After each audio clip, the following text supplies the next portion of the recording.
Welcome back to Houston Newsmakers. 14% of households across Greater Houston are living below the federal poverty level. That's information provided by the United Way of Greater Houston. They also say another 31% are asset limited, which means income is constrained while they are employed, known by the acronym of ALICE. Just looking at the actual numbers of households struggling to make ends meet can be eye-opening. Look at the numbers for the 3 years from 2016, 18, and 21. Those numbers have increased to where in 2021, an estimated more than 1,013,000 households struggling to make ends meet. How can any community be healthy with those kinds of numbers? Amanda McMillan is the president and CEO of the United Way, and I'm sure that you share some of those same sentiments. Good morning. Good to see you. Good morning, Kimberly. It's great to be here. Thank you for having me. So those numbers are eye-opening. How do our numbers compare with the rest of the state and maybe the nation? Oh, that's a great question. So I would say we're probably in the middle when it comes to other metro areas within Texas and also across the United States. But when United Way of Greater Houston saw those numbers and saw that it's not just 14% of households who are living below the federal poverty line, you've also got 31% of households who are above that federal poverty line. And that means, it's really important to understand that means that they don't necessarily qualify for some of the federal benefits they might have been getting. So they're working so hard trying to make ends meet and losing access to programs that might have benefited them before. And it puts them in a really tough spot, which is why we're jumping in to really try to help people get on that path to financial stability. Touch upon that just for a second. You said about the poverty level. When we talk about poverty level, it changes, does it not, depending on the number of people in the family and those kind of things, a lot of different parameters? It can, but the federal kind of line for what constitutes poverty level hasn't changed in several years, which is actually why we have this ALICE data set that you referenced.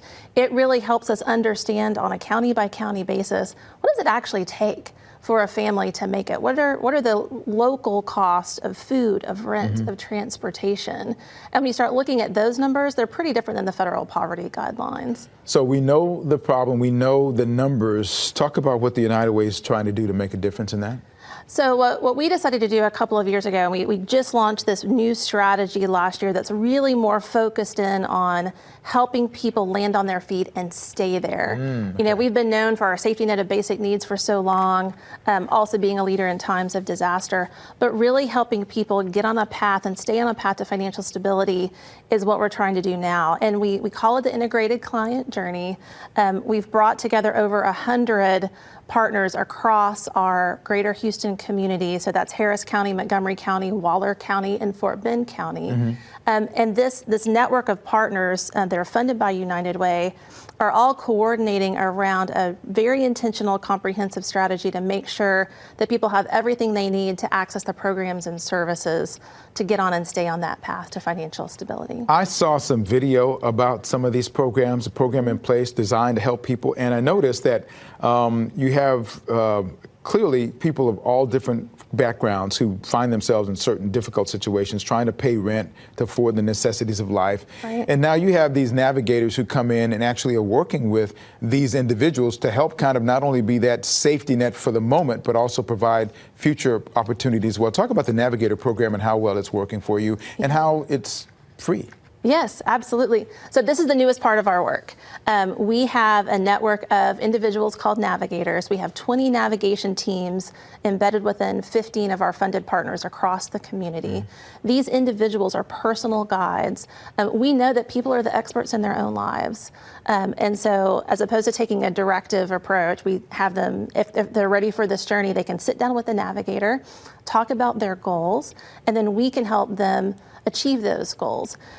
One of the things that's a real barrier for families and individuals is there may be programs and services available, but you end up having to tell your story 9, 10 times to get access. And you know, if you're a single parent with 2 kids working 2 jobs, when are you going to have the time to do that? So the navigator can bring all that together for you and make sure we're increasing access to the incredible programs and services our partners provide across the community. And we also know this journey isn't linear. So we're making sure we're still covering the basics like rental assistance, mortgage assistance, things like that as these individuals go along the way. Do you have enough navigators, and what's the process in terms of how many people you want to be able to serve ultimately? Yeah, well, ultimately we'd love to move the needle on Alice, right? If we can start really attacking that percentage, 31% of households across Greater Houston, that's a big number. So we want to get that number down. We know in the social services space there's always more need than there are resources, of course. So yes, we would absolutely love to increase the number of navigators across our community, and we're starting our annual community campaign right now, and people can help us make that happen by donating to United Way. Very important to talk about that. Those annual campaigns, sometimes people, oh yeah, that's coming around. No, that's a lifeline for what the United Way does, correct? Talk about the importance of that. We are the community's United Way, so all of our support comes from the community every year.